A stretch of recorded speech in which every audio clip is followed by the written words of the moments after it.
Hello, my fellow readers. This is Dark Symphony 777 with another fan fiction review. As always, a link to the story will be in the description below. Please like the video, subscribe to the channel, click on the bell for notifications, leave a comment in the comment section below on your thoughts on the story.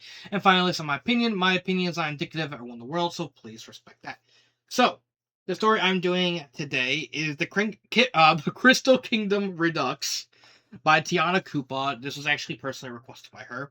She also requested 3 other stories. However, I decided to read those ahead of time. Realize everything I'm going to say here is also going to apply to those 3 stories.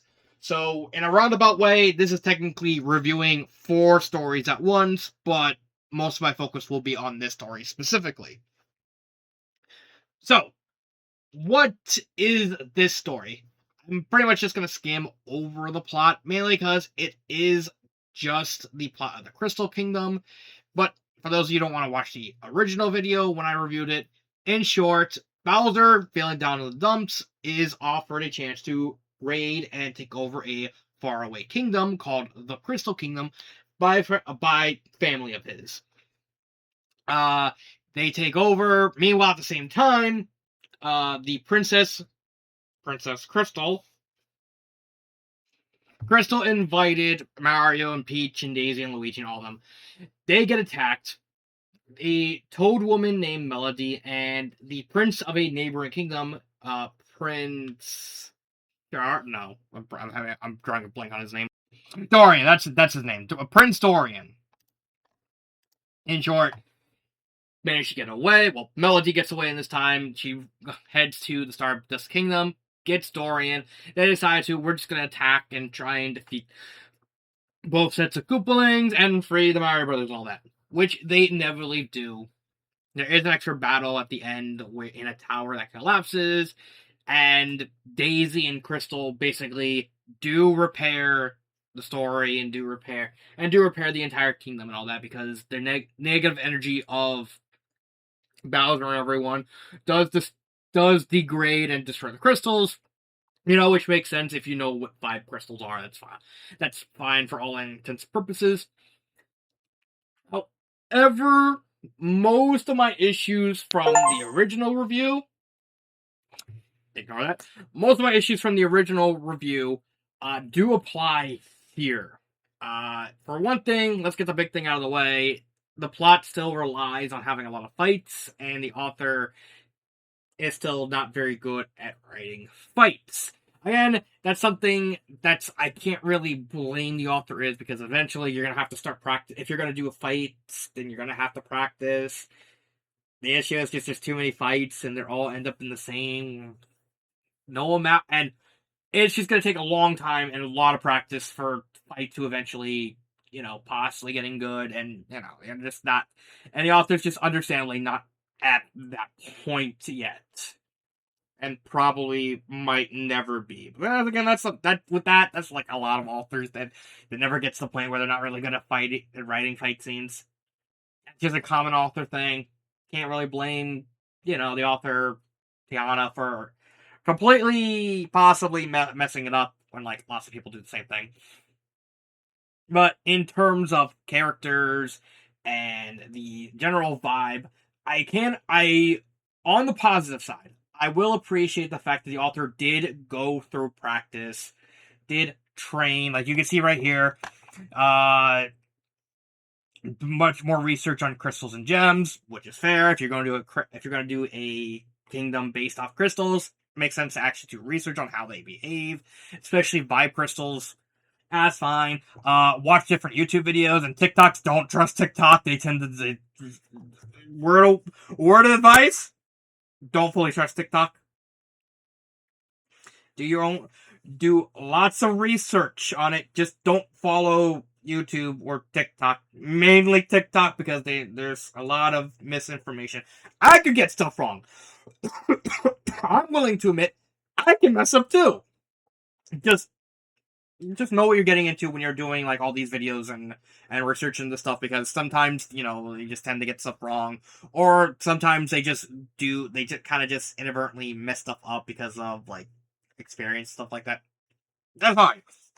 And even read lots of articles, and even got writing fiction for dummies, which Fair point. You did it. You took the time. You grinded. You put your nose to the grindstone, and you sought to try and better yourself. And the story actually benefits from that practice. It's much easier to read. There is there is more of a general vibe of cohesiveness that the original story didn't have, because the original story was very clunky. This one, it flows real, at least well enough that you can kind of get a sense of what's going on, how the characters behave, and all sorts of little nooks and crannies, and especially involving crystals, stuff like that. Granted, there's still lots of flaws.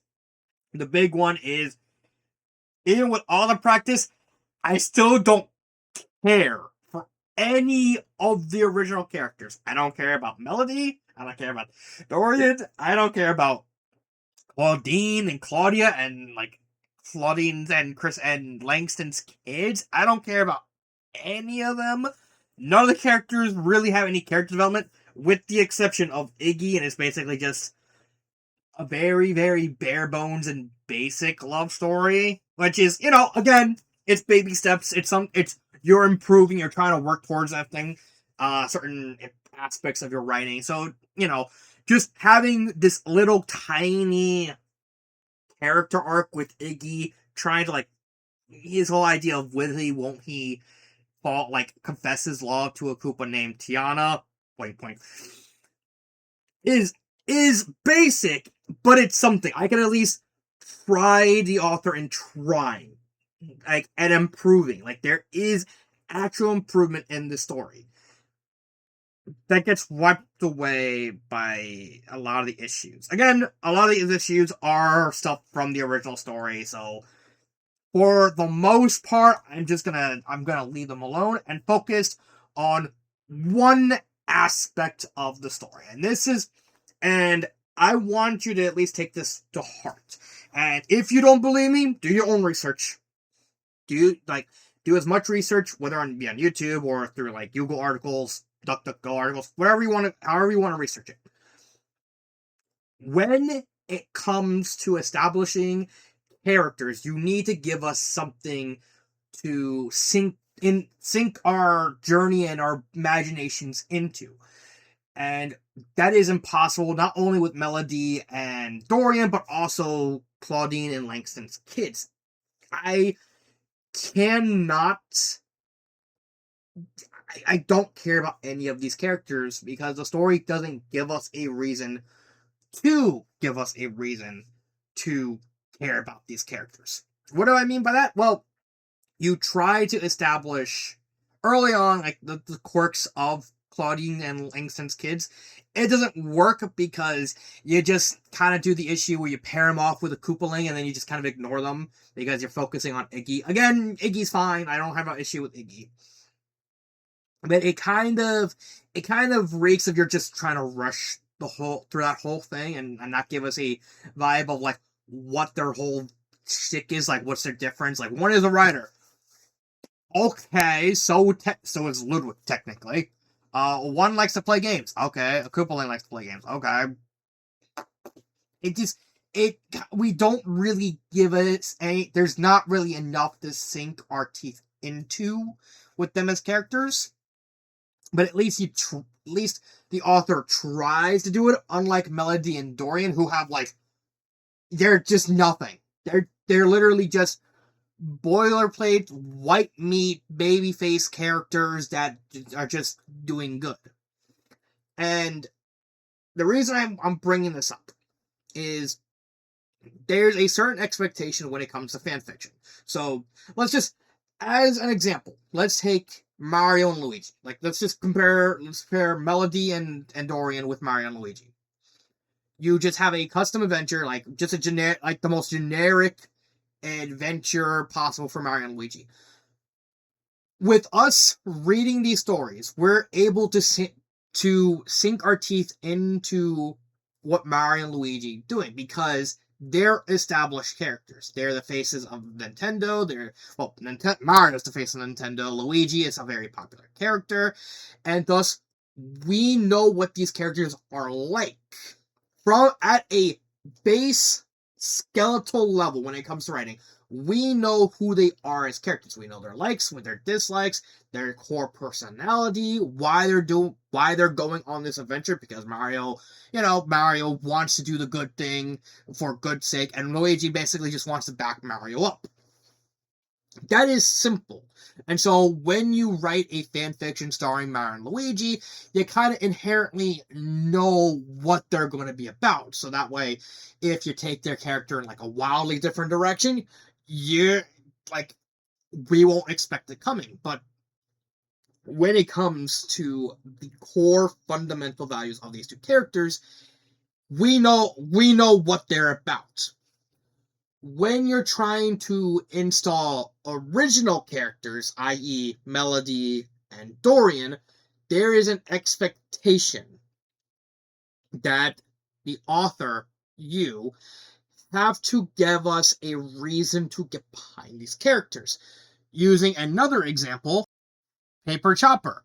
If you don't know this story, this was a fan fiction that I wrote long ago. And my big issue with Chopper as a character is, one, he was a very blatant Gary Stu. In the first two stories, he does get better in Super Paper Chopper and like the spin-offs.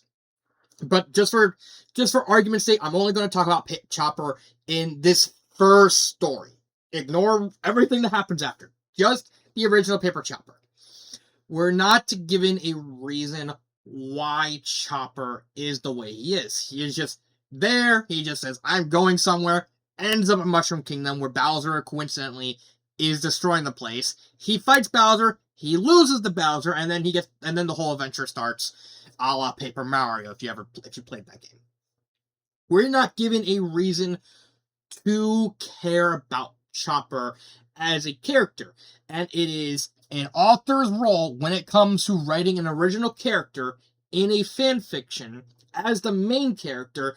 You have to give us a reason why to grow attached to these characters. Why should we, as readers, get behind these characters that we don't know anything about, that we don't have any connection with, unlike, say, like Mario or Luigi or Peach or Daisy, like any of these established characters that already exist within the Mario universe or any sort of franchise or fandom. And that's really the biggest problem behind Melody and Dorian, is they're not giving it, the author doesn't give us any way to get to know these characters, any sort of attachment to these characters, because the author just rushes them into the adventure and expects us to automatically think, well, they're good people. Okay, and we don't know anything about Melody. We don't even know why Melody is wanting to do any of this stuff. Dorian at least has the excuse of he's technically he's marrying Crystal in the future, so he's trying to be a good protective husband. That's fine, but we're still not giving anything outside of that as character. They're just nothing. Like, not even a smidge of character. And that makes no sense. Contrast this, going back to Chopper, to Super Paper Chopper. The third story in the Chopper core trilogy, we're given backstory on who he is as a person. We're given context of why he fights the way he fights and his motivation. We're given something to sink our teeth into, which is why I still think Super Paper Chopper is one of the most unexpectedly good fan fictions of all time, because all the issues from the first two stories are fixed. We're given a reason to get behind Chopper. We're given a reason to root for him as he fights evil. We have something to attach him and to rally behind. It is arguably one of wrong tab. One of the poster childs for how to write a character. You need to give us a reason to care. And again, if it was Mario or Luigi or another established character, that's fine because you had that baseline to work with. But the fact that you didn't give us anything on Melody and Dorian to work with as a character to get behind or care about, that ultimately does sink a lot of the story. And again, despite the fact that the story is a pretty massive improvement from the original Crystal Kingdom, I'm not going to deny that you didn't put in the work. You did. You legitimately went out of your way, inspired by my review of the original story, because I am mentioned right there. You wanted to practice. You wanted to get better, and you did. Is Crystal Kingdom still a good story?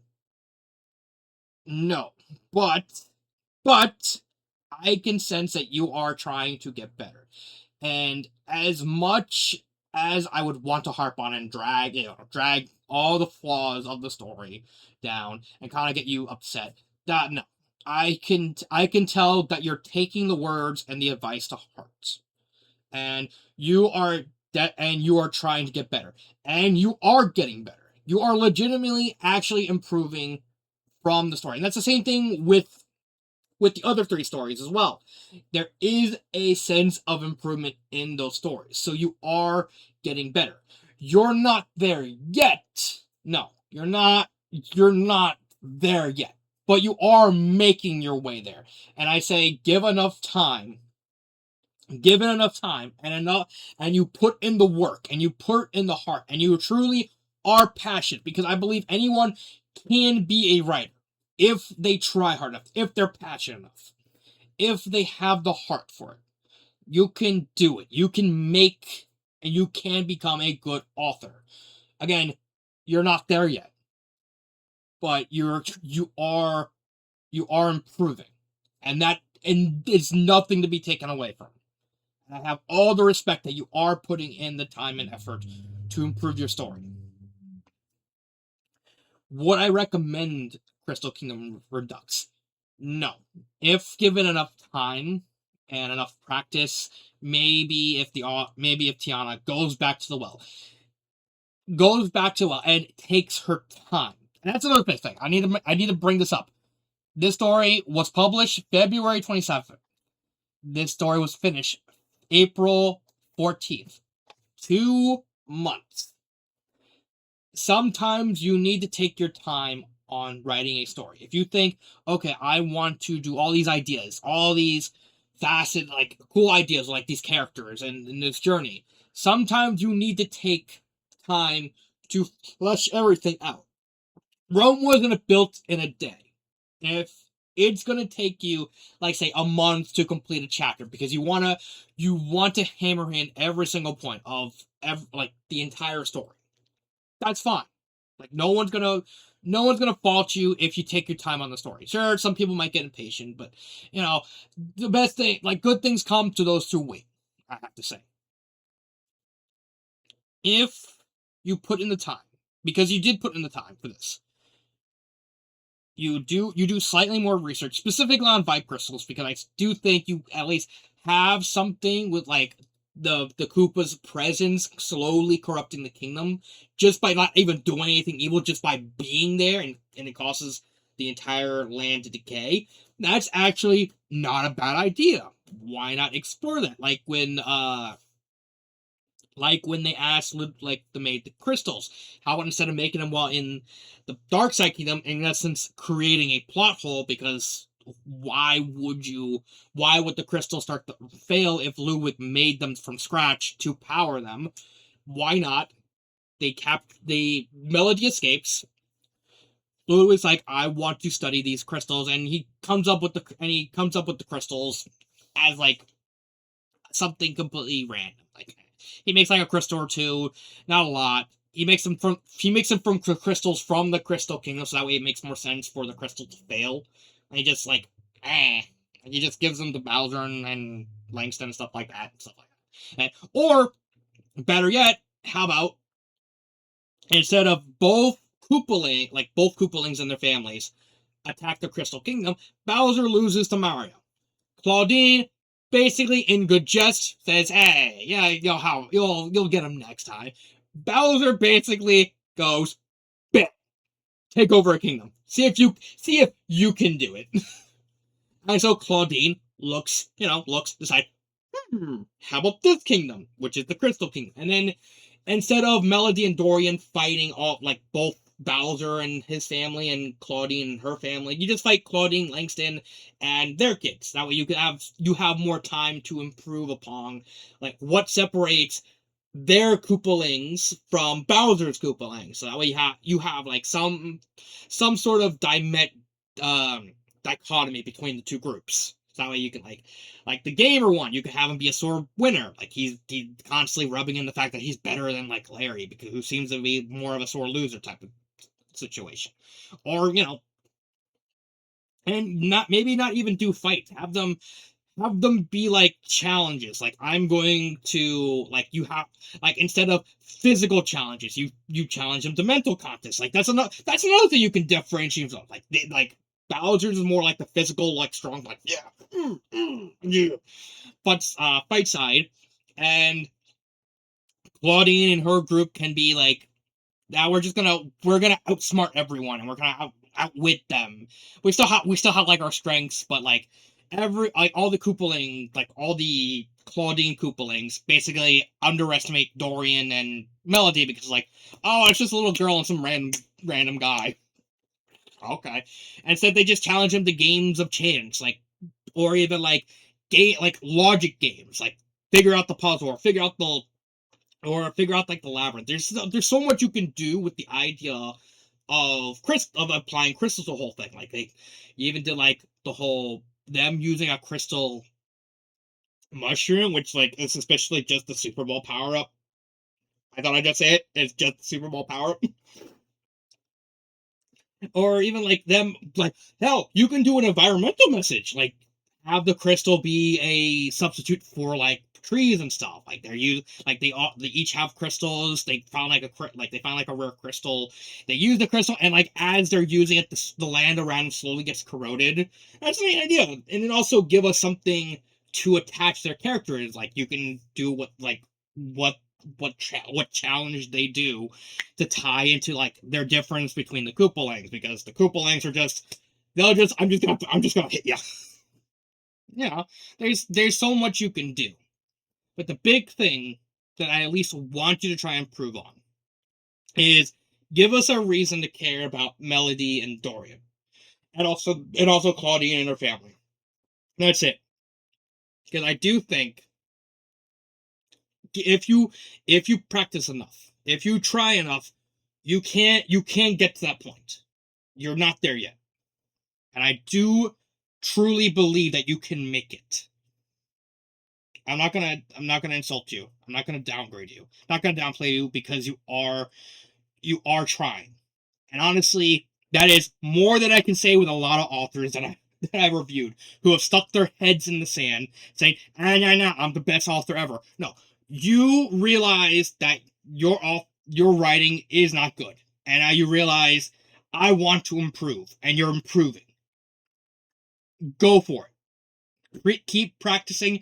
You'll make it. It won't be anytime soon, but I can see you getting there. Even hell, ask me for advice. Ask my girlfriend for advice. We're like there are people around you that are willing to help you if given the time and the chance. Just take it. Like just take the advice. Maybe you can apply it to your writing. Maybe the advice may not work out, but you won't know until you try.